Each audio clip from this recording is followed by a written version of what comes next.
Hi everybody and welcome back to the Daily 3D Print. I'm Paul and today we're going to do a follow-on from the wine glass tutorial. Today we're going to model a wine bottle. A lot of beginners haven't got a clue how this works, how to create an object that's 360 degrees cylindrical. So we're going to break it down, make it simple, and at the end we're going to have a wine bottle to match the wine glass. Should we do it? Okay, let's go. So the first thing I need to do, if I'm going to 3D model a wine bottle, I'm going to use an actual picture of a wine bottle as a reference. Just download one from the internet and then delete it. Don't use it for anything, just as a template to be able to draw the bottle. I've already downloaded one, so I'm going to import it by going to File, Import, and go to the folder which is here, wine bottle. Select it. But before I click on import, I need to check that image is checked here, not texture, so it comes in like a picture. I'll explain the differences between the image and the texture in a later tutorial. So just for now, image and then import, and it comes in like this. You need to place it somewhere, and then you need to increase the scale like this. It doesn't matter if the scale is huge here, because if we're going to use an arc, then it's better to have the larger scale, then we can scale it back down later. So I can just take a quick measurement just to show you how big this is. It's absolutely massive. Well, that's great, no problem at all. So I could actually rotate this picture so it's actually standing up as well and not lying down. So select the picture, take the rotate tool, press the right arrow key, first point on the origin and click, second point at the top of the picture and click, and then move it up and type 90 degrees, 90, and then enter. So now it's standing up. The next thing I usually do is take off the perspective view. I change it to parallel projection here instead, like this. Then I can just change it to the front view, which is here, and now got a perfect view of the bottle. If we wanted to, we could go to the material tab over on the right hand side under the default tray. Click on this little button, the house button, and if we go down, we need to explode it first. Right click, explode, then it shows up the picture of it here. While I've exploded it, now I'm going to right click and make it into a group directly. Then over in the materials drop down here, I'm going to click on the picture of the wine bottle. I'm going to go to edit, and here where it says opacity, I'm going to bring it down a bit so we can see through this, so I can see the lines that I'm going to draw. So the next step is to take the 2-point arc, is what I would start with here, because when we zoom in, you see it starts here at the top with an arc. So take the arc. I'm going to use 24 sides. The default is 12. But the more you increase the sides, the more you increase your file size. So you don't really need to do it, but just for this exercise I'm going to do it. So I'm going to click here and here to start my arc. Then it goes quite straight after this to this point. Then it's an arc again, so I'll go back to the arc, click at this point and move it over, yeah, somewhere like that. Go back to the line, then the arc starts around here again, so I'm going to finish with the line and go over to the arc again,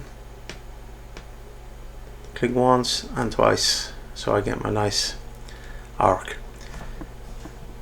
Now the next thing, well, this looks straight but I think it's actually curved, so I'm going to keep the arc.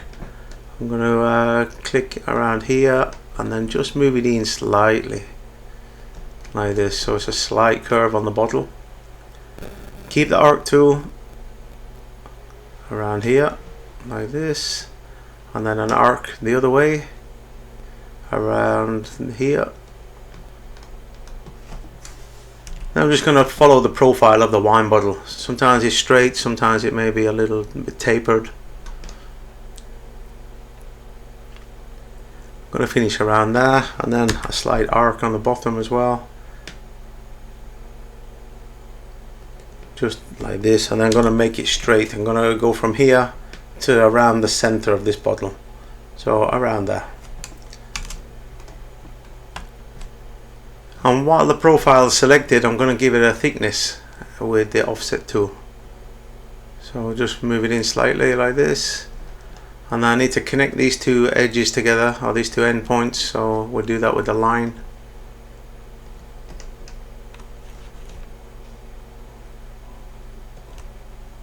Like so. And the same with these two at the bottom. This should be a straight line down, and when I do that, then you can see I've created this profile. There's a surface, a surface. If you wanted to, now you could move out. You could move the surface the whole way to the right with the move tool, so we can see exactly what we're doing. And now if I hold down the mouse wheel and just move it around, you can see what we've created here. And now I don't really need this this picture as a template, so I can just delete it.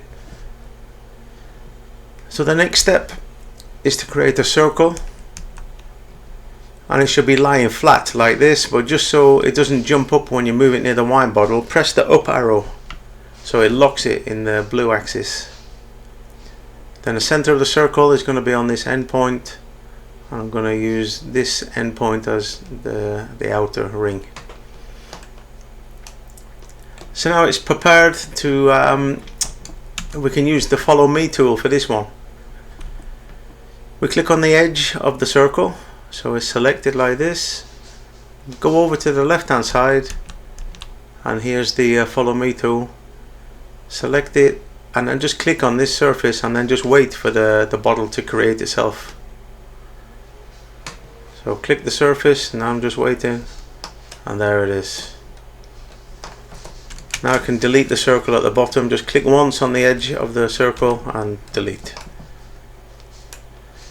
If you see this, that's created a hole in the bottom, it's just to take the line tool, zoom in, and find an endpoint somewhere there, and then just click on an existing line there, so it fills in the bottom.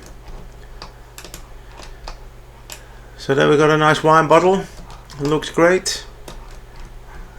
The problem with this one now is that it's absolutely huge, so we need to scale it down a little bit. And your average wine bottle is going to be around 300 millimeters in height. So the first thing I'm going to do is I'm going to select everything and make it into a group, like so.